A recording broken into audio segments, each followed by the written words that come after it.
आज आम्ही सर्वजण Gyandata multistate cooperative credit society Vadvani शाखेचे ठेवीदार असून गेल्या 7 ते 8 महिन्यापासून सुरेश कुटे, अर्चना कुटे आणि त्यांच्या टीमने सदरच्या बँकेमध्ये ठेवीदारांच्या ठेवी देण्यासाठी निरुत्साह दाखवलेला आहे। त्यांचा कुठलाही संपर्क होत नाही, त्यांच्या सर्व शाखा बंद आहेत। त्यांनी ठेवीदारांच्या ठेवी परत करण्यासाठी अनेक वेळा सर्व ठेवीदारांना तारखा दिल्या, जवळपास 17 ते 18 वेळेस त्यांनी तारखा दिल्या। आता परत त्यांनी ठेवीदारांच्या ठेवी परत देतो असं म्हणून त्यांनी 1 दिवसासाठी बँक उघडली।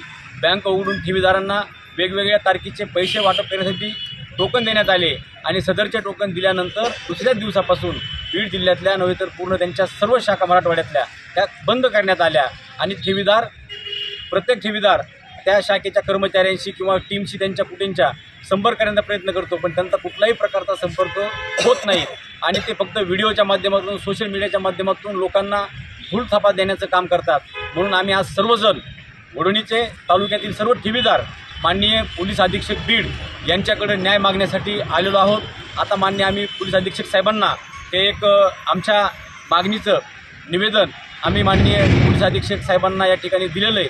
निवेदन दिल्याच्यानंतर साहेबांसोबत जवळपास अर्धा ते पाऊण तास आमची सविस्तर अशी चर्चा झाली आणि साहेबांचाही प्रयत्न आहे की सुरेश कुटे यांचा संपर्क करून ठेवीदारांचे कशा ठेवी परत मिळतील यासाठी त्यांचाही संपर्क आहे, परंतु सुरेश कुटे, अर्चना कुटे, त्यांचे जनरल मॅनेजर शिंदे आणि त्यांचे व्हाईस चेअरमन यशवंत कुलकर्णी व त्यांची सर्व टीम ही कुणाचाही कॉल रिसीव्ह करत नाही, कुणाची भेट घेत नाहीत।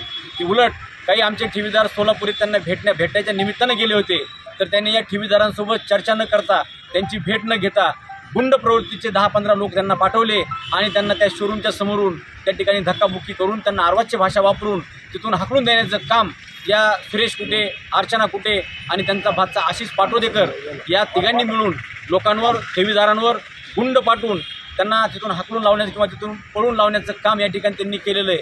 त्यामुळे सुरेश कुटे साहेबांना असं नक्की वाटत असेल की आपण अशा पद्धतीनं वागलो तर लोकांच्या ठेवी द्यायची गरज पडणार नाही, पण सुरेश कुटेंना त्या ठेवीदारांच्या घामाचा पैसा, शेतकरी असतील, व्यावसायिक असतील, मोलमजुरी करणारे सर्वसामान्य हॉटेल व्यावसायिक असतील, या सर्वांच्या ठेवी त्या कष्टातून आलेल्या पैशातून त्या ठेवी ठेवलेल्या आहेत। त्यामुळे सुरेश कुटे या सर्वांच्या ठेवी त्या परत द्याव्या लागतील आणि त्यासाठी आम्ही वडवणीचे सर्व ठेवीदार वाटेल त्या आंदोलनाच्या माध्यमातून लोकशाही मार्गानं आम्ही आंदोलनं करून आमच्या ठेवी मिळवण्यासाठी आम्ही कटिबद्ध राहणार आहेत। आम्ही आमच्या ठेवी मिळवल्याशिवाय शांत बसणार नाहीत।